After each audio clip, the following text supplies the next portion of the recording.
Selamat pagi Bapak Ibu dan Saudara yang terkasih dalam Yesus Kristus. Kembali kita akan memulai ibadah kita pada hari ini.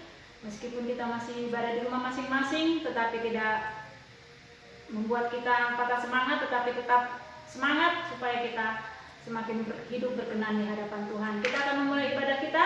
Kita akan memuji Tuhan dengan pujian Kau Bapa yang mengasihi.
Situasi pandemi corona Tuhan, tetapi kami masih diberi kesempatan untuk boleh ada sampai hari ini.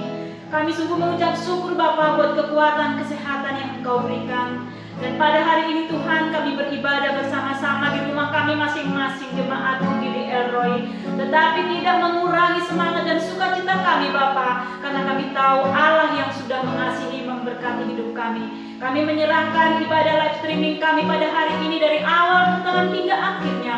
Tuhan memberkati, Tuhan menolong, sehingga kami semakin kuat di dalam Engkau dan hidup kami semakin berkenan kepadamu Bapa. Kiranya ibadah kami boleh jadi oleh anugerah dari Allah Bapa, Putra dan Roh Kudus. Kami sudah berdoa. Amin. Kita akan mempersiapkan hati kita untuk mendengarkan kebenaran firman Tuhan yang akan disampaikan oleh hambanya pada pagi hari ini. Kita akan kembali memuji Tuhan dengan pujian Ku Yakin Saat Kau Berfirman.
Bapa dalam surga yang kami puji, Tuhan kami Yesus Kristus, Tuhan dan Juru Selamat kami. Terima kasih Tuhan atas anugerah yang Tuhan beri buat kami setiap hari. Engkau selalu melindungi kami, memberkati kami, dan menopang kami. Terima kasih Tuhan. Di pagi ini kami datang kembali dengan hati yang rindu, memuji Engkau, mendengarkan firman-Mu. Dan bila Tuhan firman yang akan ditaburkan pada hari ini memberkati kami, menguatkan kami, memotivasi kami Tuhan. Dan kami senantiasa memiliki hati yang baru, hati yang berkobar-kobar selama kami mengiring Kau Tuhan. Terima kasih Bapa, segala kuasa roh jahat yang mengganggu konsentrasi kami tolak dalam nama Yesus. Dan bila seluruh sidang jemaat-Mu, Tuhan Yesus Kristus memberkati. Di dalam nama Yesus Kristus, kami siap untuk dengarkan firman-Mu. Haleluya. Amin. Shalom. Apa kabar Bapak Ibu yang terkasih dalam Yesus Kristus? Secara pribadi saya sungguh rindu berhadapan atau bertemu dengan jemaat sekalian. Tapi karena situasi pandemi ini, kita beribadah dengan menggunakan ibadah live streaming. Tidak masalah bagi Tuhan ya. Nah, hari ini adalah di mana seluruh gereja masih memperingati penampakan diri Tuhan Yesus kepada murid-muridnya. Dan hari ini juga saya akan menyampaikan tentang kabar sukacita, kabar penampakan diri Yesus kepada murid-muridnya yang terambil dari kitab Injil Lukas pasal 24 ayat 13 sampai ayat 20 sekian. Yesus menampakkan diri di jalan ke Emmaus. Pada hari itu juga 2 orang dari murid-murid Yesus pergi ke sebuah kampung bernama Emmaus yang terletak kira-kira 7 mil jauhnya dari Yerusalem. Dan mereka bercakap-cakap tentang segala sesuatu yang telah terjadi. Ketika mereka sedang bercakap-cakap dan bertukar pikiran, datanglah Yesus sendiri mendekati mereka, lalu berjalan bersama-sama dengan mereka. Tetapi ada sesuatu yang menghalangi mata mereka, sehingga mereka tidak dapat mengenal Dia. Yesus berkata kepada mereka, "Apakah yang kau percakapkan sementara kau berjalan?" Maka berhentilah mereka dengan muka muram. Seorang dari mereka, namanya Kleopas, menjawabnya, "Adakah engkau satu-satunya orang asing di Yerusalem yang tidak tahu apa yang terjadi di situ pada hari-hari belakangan ini?" Katanya kepada mereka, "Apakah itu?" Jawab mereka, "Apa yang terjadi dengan Yesus orang Nazaret? Dia adalah seorang nabi yang berkuasa dalam pekerjaan dan perkataan di hadapan Allah dan di depan seluruh bangsa kami. Tetapi imam-imam kepala dan pemimpin-pemimpin kami telah menyerahkan Dia untuk dihukum mati dan mereka telah menyalibkannya. Padahal kami dahulu mengharapkan bahwa Dialah yang datang untuk membebaskan bangsa Israel. Tetapi sementara itu telah lewat 3 hari sejak semuanya itu terjadi. Tetapi beberapa perempuan dari kalangan kami telah mengejutkan kami. Pagi-pagi buta mereka telah pergi ke kubur dan tidak menemukan mayatnya. Lalu mereka datang dengan berita bahwa telah dikelihatan kepada mereka malaikat-malaikat yang mengatakan bahwa Ia hidup. Dan beberapa teman kami telah pergi ke kubur itu dan mendapati bahwa memang benar yang dikatakan perempuan-perempuan itu, tetapi Dia tidak mereka lihat. Lalu Ia berkata kepada mereka, "Hai kamu orang bodoh, betapa lambannya hatimu, sehingga kamu tidak percaya segala sesuatu yang telah dikatakan para nabi. Bukankah Mesias harus menderita semuanya itu untuk masuk dalam kemuliaannya?" Lalu Ia menjelaskan kepada mereka apa yang tertulis tentang Dia dalam seluruh kitab Musa dan segala kitab nabi-nabi. Mereka mendekati kampung yang mereka tuju. Lalu Ia berbuat seolah-olah hendak meneruskan perjalanannya. Tetapi mereka sangat mendesaknya. Katanya, "Tinggallah bersama-sama dengan kami, sebab hari telah menjelang malam dan matahari hampir terbenam."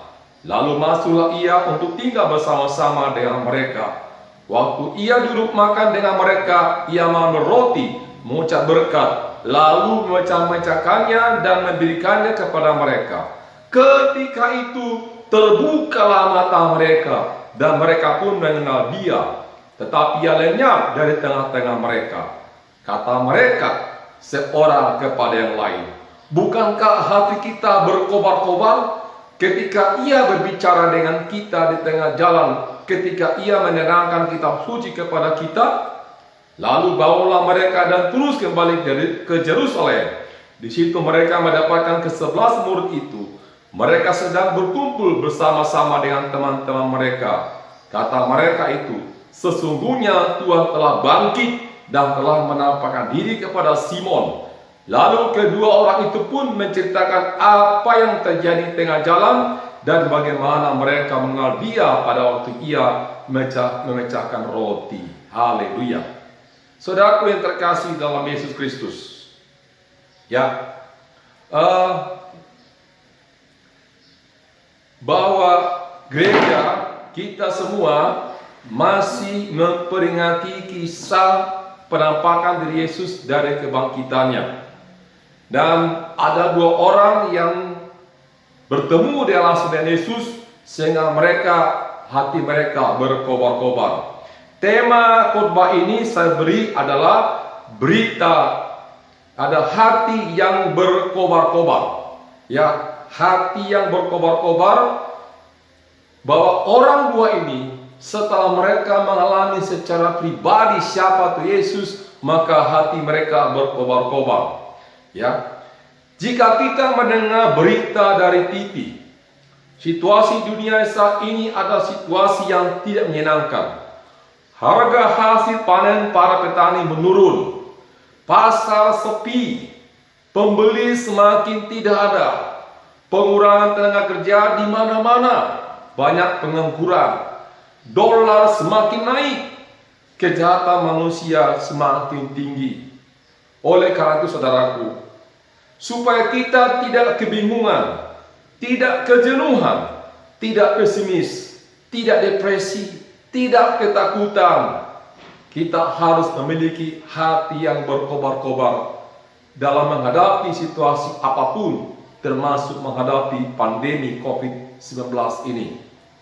Saudaraku terkasih dalam Yesus Kristus, untuk mengalami hati yang berkobar-kobar, kita harus mengalami perjumpaan dengan Kristus secara pribadi dalam kehidupan kita. Dan jika dalam hidup ini kita tidak pernah mengalami perjumpaan dengan Kristus secara pribadi, mustahil bisa mengalami hati yang berkobar-kobar.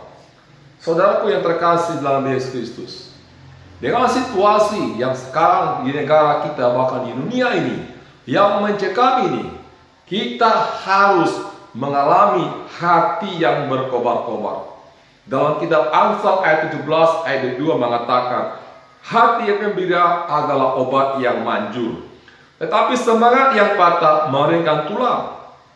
Dalam hidup ini, termasuk masa pandemi ini, ternyata obat yang manjur untuk kekuatan rohani kita bukanlah obat yang kita beli di apotek, bukanlah obat-obat herbal, tapi perjumpaan dengan Kristus secara pribadi. Jika kita mengalami perjumpaan dengan Kristus secara pribadi, maka kita bisa mengalami hati yang berkobar-kobar. Bagaimana caranya untuk bisa mengalami hati yang berkobar-kobar? Ya, kita lihat tadi saudaraku, dalam kitab Injil Lukas pasal 24 tadi ayat 13 sampai 27. Ada dua orang yang sedang berpergian dari Yerusalem ke kampung yang bernama Emmaus. Jarak perjalanan sekitar 7 mil atau kurang lebih 12 km. Yang seorang bernama Kleopas, yang seorang lagi Lukas tidak menyebut namanya. Kleopas adalah saudara kandung dari Klopas, suaminya Maria Magdalena, yang tertulis dalam Injil Yohanes pasal 19 ayat 25. Jadi Kleopas dan Klopas itu saudara kandung, ya, sama seperti kalau Indonesia. Satu yang namanya Aprilia, yang kedua lagi Apriliani, karena mereka saudara kembar. Bisa jadi Kleopas dan Klopas ini saudara kembar, makanya namanya mirip-mirip saudaraku. Ya. Jadi Kleopas dan Klopas itu saudara kandung. Sambil berjalan mereka ngobrol, diskusi, merenungkan tentang peristiwa kebangkitan Tuhan Yesus. Yaitu si Kleopas dengan teman yang satu lagi yang namanya tidak disebut oleh Injil Lukas siapa namanya. Jadi mereka berjalan dari Yerusalem ke Emmaus. Tetapi sambil berjalan mereka merenungkan peristiwa yang terjadi. Mereka sambil berjalan bersama dan mereka sambil menanyakan, saling mendiskusikan peristiwa terjadi. Tapi sayangnya mereka tidak mengenalnya. Walaupun Yesus sudah menghampiri, Yesus mendekati, Yesus berjalan bersama-sama mereka. Bukan lagi berdua berjalan, tapi bertiga. Tapi mereka tidak mengenal Yesus secara pribadi. Kenapa saudaraku? Ayat 16 dikatakan ada sesuatu yang menghalangi mata mereka. Sesuatu yang menghalangi mata mereka bukan kelilipan. Bukan juga ada benda yang menghalangi mata mereka. Tidak saudaraku. Tapi mereka menganggap Tuhan Yesus bukan sebagai Tuhan dan Juru Selamat. Ya, ayat 19. Kalau kita ayat 19, mereka katakan bahwa Yesus itu seorang nabi yang berkuasa dalam pekerjaan dan perkataan di hadapan Allah. Ayat 21 dikatakan mereka mengharap bahwa Yesus itu yang dapat membebaskan bangsa Israel dari penjajahan Romawi, bukan pembebasan dari dosa. Jadi kedua orang tersebut mengerti betul apa yang sedang terjadi. Mereka dapat informasi dari perempuan-perempuan yang sudah melihat bahwa kubur Yesus telah kosong, ayat 22 sampai 23, dan juga murid-murid Tuhan Yesus juga melihatnya bahwa kubur Yesus telah kosong, ayat 24. Lalu Yesus menegur mereka, ya, hai kamu orang bodoh, betapa lambannya hatimu sehingga kamu tidak percaya segala sesuatu yang telah dikatakan para nabi. Mesias itu harus menderita. Dan seolah kembali, kedua orang ini sedang dalam perjalanan dari Yerusalem ke Emmaus. Dalam perjalanan mereka merenungkan peristiwa yang terjadi. Tapi mereka tidak tahu apa yang siapa itu pribadi Yesus. Dan mereka selama ini salah paham bahwa Yesus itu adalah seorang nabi yang datang untuk bebaskan bangsa Israel dari jajahan Romawi. Ya itu yang mereka harapkan rupanya selama ini, saudaraku. Lalu Yesus melihat bahwa mereka ini adalah bodoh. Kata Yesus kepada mereka, hai kamu orang bodoh. Bodoh bukan stupid. Saya buka Alkitab bahasa Inggris. Di situ terjemahannya bukan stupid, tapi fool. Ya, artinya sama juga dengan bodoh. Stupid itu berkaitan dengan pengetahuan. Jika seseorang anak itu dia anak itu secara moral dia kurang baik, tapi matematika jago, bahasa Inggris jago, ya, kimia jago, dia itu berarti bukan stupid, tapi fool. Artinya fool itu, saudaraku, berkaitan dengan sikap dan spiritual. Nah, ada orang, saudaraku, di sekolah, ya, dia nurut sama guru, hormat sama guru, semua tugas-tugas dikerjakan, berpakaian rapi, selalu on time, disiplin, tapi mengajarkan matematika, bahasa Inggris, ya, perkalian, contohnya 20 bagi 4 tidak tahu, itu namanya stupid. Nah, murid yang dua orang ini bukan stupid, tapi mereka fool.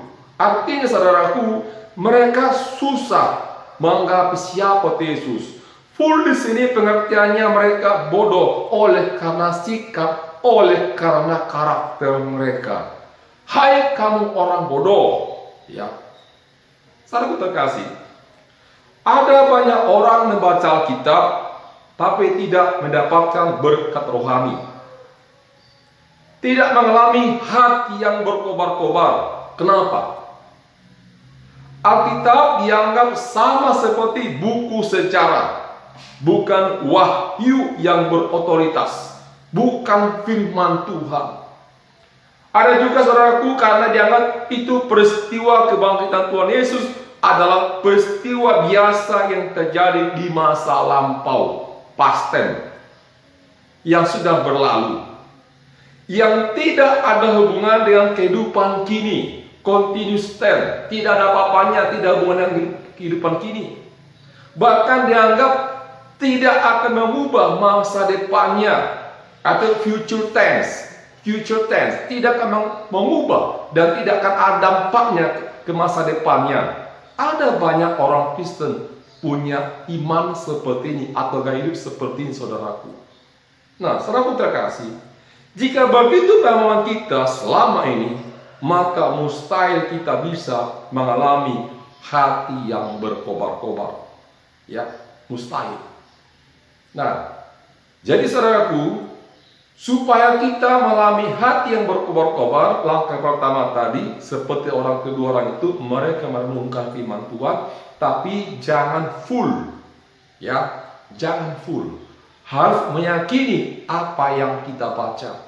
Firman Tuhan adalah ya dan amin. Ya, firman Tuhan ya dan amin. Kita harus yakini. Saat kita baca firman, kita harus yakini bahwa dia hadir di tengah-tengah kita. Dia ada menyertai kita. Kita harus yakini.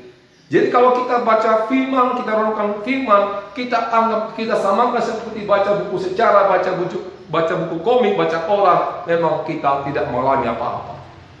Jadi kita harus meyakini kehadirannya, saudaraku. Itu, ya. Yang kedua, bagaimana cara mendapatkan hati yang berkobar-kobar? Yang kedua, ayat 28, ya. Ayat 28. Yang kedua, dengan mengundang Tuhan Yesus. Dengan mengundang Tuhan Yesus. Jadi dalam perjalanan mereka melihat waktu yang sudah semakin gelap, sudah semakin malam. Hanya orang dua ini mengajak Yesus mampir ke rumahnya, singgah di rumahnya. Ini artinya mereka mengundang Yesus untuk istirahat di rumahnya. Nah, untuk kita saudaraku, supaya kita memiliki hati yang berkobar-kobar, ya, kita harus mengundang Yesus terus-menerus hadir di hati kita, menguasai hidup kita, mengontrol, memimpin hidup kita. Sebagaimana Wahyu 3 ayat 20 berkata, ya, lihat aku berdiri buka pintu dan mengetok. Jikalau ada orang mendengar suaraku dan membukakan pintu, aku akan masuk dan mendapatkannya, dan aku akan bersama-sama dengan dia, dan dia bersama-sama dengan aku. Jadi sangat perlu bagi saudaraku, ya, walaupun kita percaya bahwa Yesus Tuhan dan Juru Selamat betul, tapi kita harus mengundang dia masuk dalam hati kita, biarlah Kristus yang bertahta dalam kehidupan kita. Tanpa kita mengundang dia, tanpa Kristus bertahta dalam kehidupan kita, saudaraku, sepertinya mustahil kita bisa mengalami hati yang berkobar-kobar. Ini saya katakan, bagaimana caranya kita memiliki hati yang berkobar-kobar dengan situasi pandemi ini, situasi dunia mengecam ini, ya. Mau pergi kemana, serba kadang-kadang ada ketakutan, harus pakai masker segala, harus begini, harus begini. Nah, saudara terkasih, kalau kita tidak merenungkan firman Tuhan dan kita tidak mengundang Kristus dalam hati kita, lama-kelamaan jiwa kita ini akan kering. Pasti, saudara. Ayo mari, saya katakan, undang dia. Sebagaimana tadi kedua orang ini mengundang Yesus, mengajak Yesus singgah di rumahnya. Maka Yesus mampir ke rumahnya dan kita mari undang dia. Ya, dia berkuasa, dia bertahta, dia yang mengendalikan kehidupan kita. Maka saya percaya dia akan yang menguasai, dia akan berikan suatu kegerakan di hati kita, dan kita akan berkat-berkat rohani, saudaraku. Itu yang kedua. Ya. Dalam Yohanes 19 ayat 5 berkata, akulah pokok anggur dan kamulah ranting-rantingnya. Barang siapa tinggal dalam aku dan aku dalam dia, ia berbuah banyak. Sebab di luar aku kamu tidak dapat berbuat apa-apa. Nah, supaya kita mendapat berkat-berkat rohani, satu caranya adalah satu-satunya cara adalah kita harus tinggal dalam dia dan dia tinggal dalam kita. Sebagaimana tadi mengatakan tentang pokok anggur, ya jelas kita bisa memahami bagaimana satu pohon dan ada buah itu ada di ranting. Jika ranting tidak bersatu dengan batang, otomatis ranting ini akan kering, tidak bisa berbuat apa-apa, bahkan ranting ini akan mati. Sama dengan saudaraku, kita harus tinggal dalam Kristus Yesus. Jadi itu dia yang kedua, mengundang Dia. Yang ketiga, bagaimana cara kita memiliki hati yang berkobar-kobar? Ayat 30 dan 32. Ya. Ayat 30 dan 32. Waktu Tuhan duduk makan dengan mereka, ya, mengambil roti, mengucap berkat, ayat 31, terbukalah mata mereka. Jadi ketika sesudah Yesus diundang mereka dan Yesus tinggal sama mereka, Yesus mengadakan perjamuan dengan mereka, ya, di mana Tuhan, saudaraku, duduk makan dengan mereka, mengambil roti, mengucap berkat, maka terbukalah mata mereka. Saudara terkasih, ini saudaraku artinya di mana mengadakan persekutuan dengan Tuhan. Kedua orang ini mengadakan persekutuan dengan Tuhan secara pribadi. Akhirnya saudaraku, terbuka mata mereka. Jadi karena Tuhan mengadakan makan, ya, makan bersama mereka, mengambil roti, mengucap berkat, ini saudaraku mengadakan persekutuan dengan Tuhan Yesus secara pribadi, maka terjadi mujizat, terbuka mata mereka. Ayat 32, maka hati mereka berkobar-kobar. Ternyata orang yang berjalan di tengah perjalanan itu bukanlah nabi biasa, bukan orang biasa. Orang yang mereka ngobrol tentang siapa yang bangkit itu, dan orang yang mereka undang masuk ke rumah mereka bukan orang biasa. Yang ketiga, saudaraku, ketika Yesus mengadakan perjamuan dengan mereka, dan mereka melakukan persekutuan dengan mereka secara pribadi, maka terbukalah mata mereka. Ternyata itu adalah Mesias. Mesias yang menderita, Mesias yang sudah disalibkan, Mesias yang sudah bangkit. Ternyata itulah yang mereka bahas, yang mereka renungkan di perjalanan. Ternyata menghampiri mereka. Ternyata yang datang ke rumah mereka, yang minggir rumah mereka, itulah pribadi Yesus Kristus. Maka hati mereka berkobar-kobar. Saudaraku terkasih, ya, saya kalau berjalan, keliling atau singgah, berkunjungan, lihat sekitar kota Bandar Lampung memang sangat mengerikan, saudaraku. Saya tanya para pedagang, mereka bilang apa? Harga pertanian, harga sayuran sekarang turun, ya, cabai turun, semua harga turun.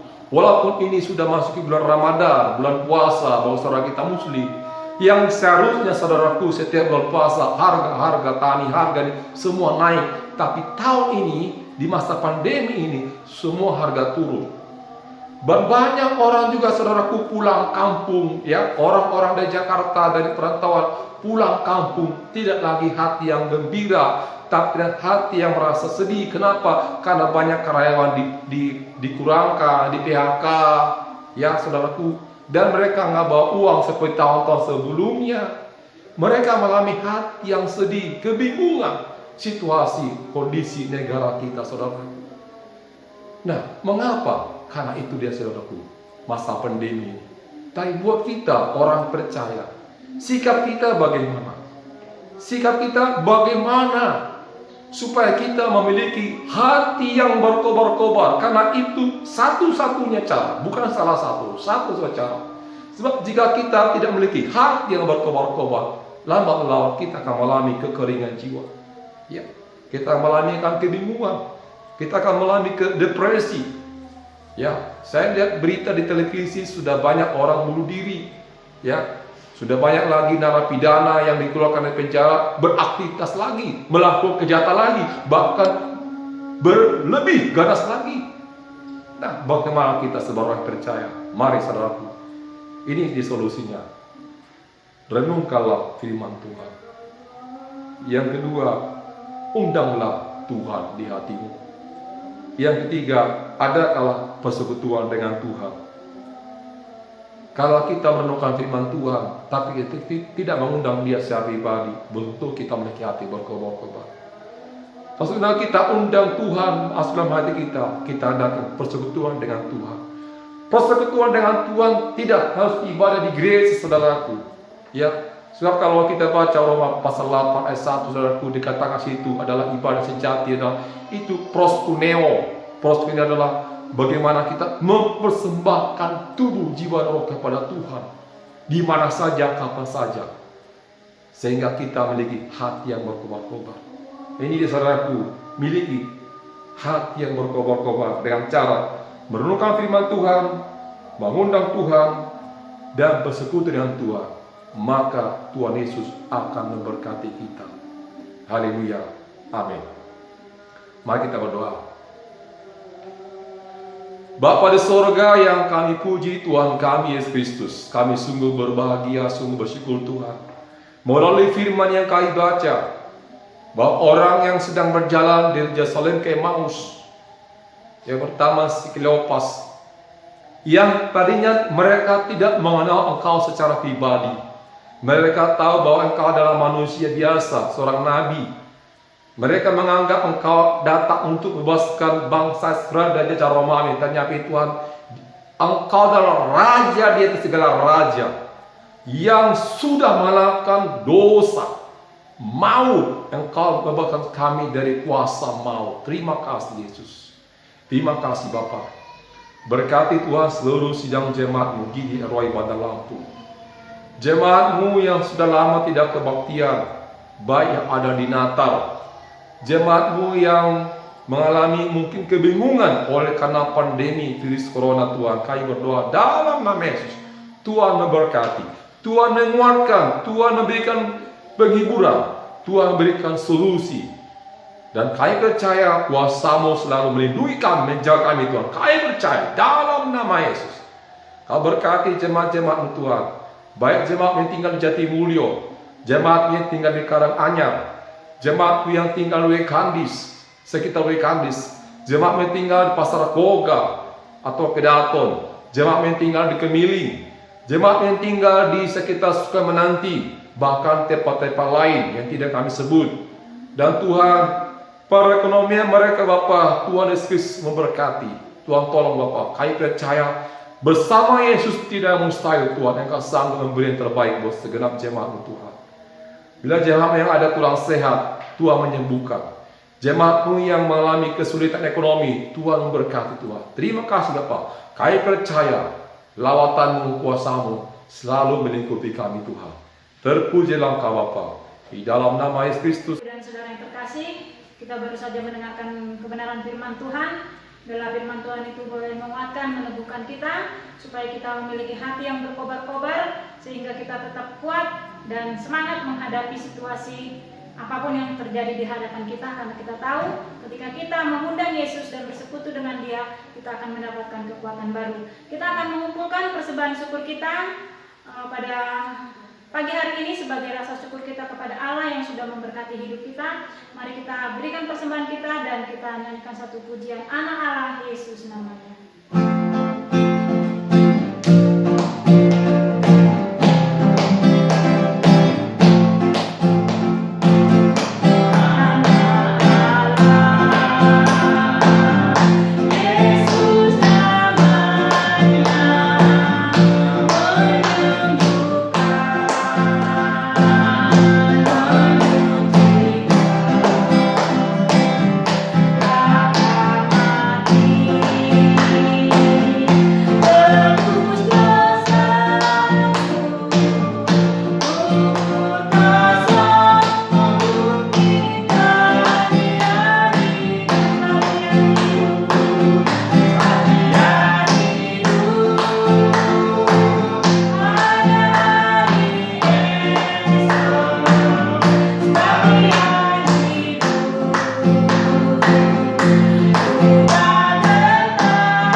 pagi hari ini kami pun diberi kesempatan untuk mengumpulkan persembahan kami Bapa. Meskipun kami beribadah di rumah kami masing-masing, tetapi tetap Tuhan, sebagai rasa syukur kami mengumpulkan persembahan kami yang pada akhirnya nanti Tuhan persembahan ini boleh kami pakai untuk pelayanan Gidi El Roy Bapa. Tuhan memberkati setiap tangan-tangan yang sudah mengumpulkan persembahan, dan Engkau yang memberkati setiap usaha pekerjaan kami. Di dalam nama Yesus kami berdoa, amin. Kita akan mengambil waktu sejenak untuk menaikkan doa syafaat kita. Mari silakan jemaat berdoa di tempat masing-masing. Kita berdoa buat bangsa dan negara kita. Kita terus berdoa buat para pemerintah, pemimpin negara kita, supaya mereka mendapatkan hikmat daripada Tuhan untuk mengambil solusi atau mencari solusi jalan keluar, bagaimana cara untuk supaya bisa mengantisipasi supaya pandemi corona ini tidak merebak semakin meluas, ya. Yang kedua juga untuk rakyat Indonesia supaya mematuhi peraturan yang ada, khususnya kita berdoa buat umat muslim yang saat ini sedang menjalankan ibadah bulan puasa, karena jumlah mereka yang begitu banyak mungkin agak sulit mereka untuk bisa mentaati, tetapi biarlah lewat pemimpin mereka bisa diberikan himbauan sehingga mereka mendengarkan himbauan dari pemerintah sehingga tidak semakin merebak pandemi ini. Yang ketiga, kita berdoa juga untuk jemaat Gidi El Roy yang kita sudah lama bersekutu bersama-sama, tetapi kita terus saling mendoakan di rumah masing-masing supaya tetap kuat dan kita bisa secepat mungkin beribadah bersama-sama. Dan kita juga berdoa buat keluarga kita yang ada di tempat yang jauh, yang tidak bersama kita, mungkin anak, cucu, atau siapapun mereka, supaya mereka tetap ada dalam perlindungan Tuhan. Dan terus kita berdoa supaya kita tetap semangat dalam menghadapi situasi ini. Ini aja doa syafaat kita, nanti dipersilakan didoakan masing-masing di rumah, dan nanti boleh diakhiri dengan doa Bapa kami. Kita sekarang akan mengakhiri ibadah pagi hari ini. Kita akan bangkit berdiri di rumah kita masing-masing. Kita akan memuji Tuhan dengan pujian semua baik. Apapun situasi yang kita hadapi saat ini, kita percaya Tuhan sedang mengerjakan hal yang baik ke depan. Oleh sebab itu kita boleh tetap kuat bersama dengan Tuhan. Kita nyanyi semua baik dari semula.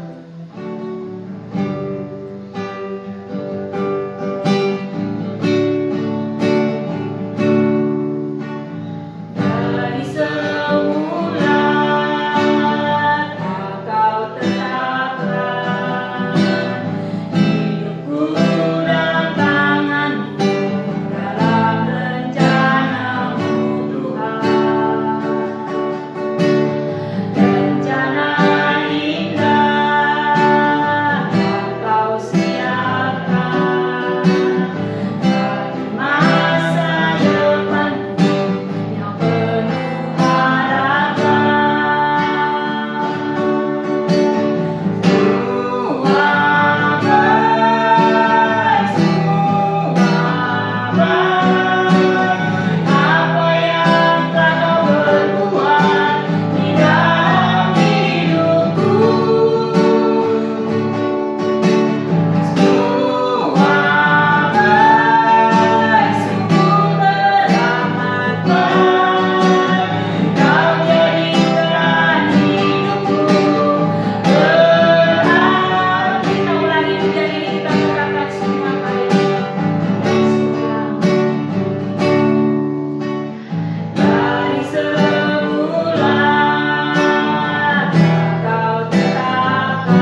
ini ibadah kita ini.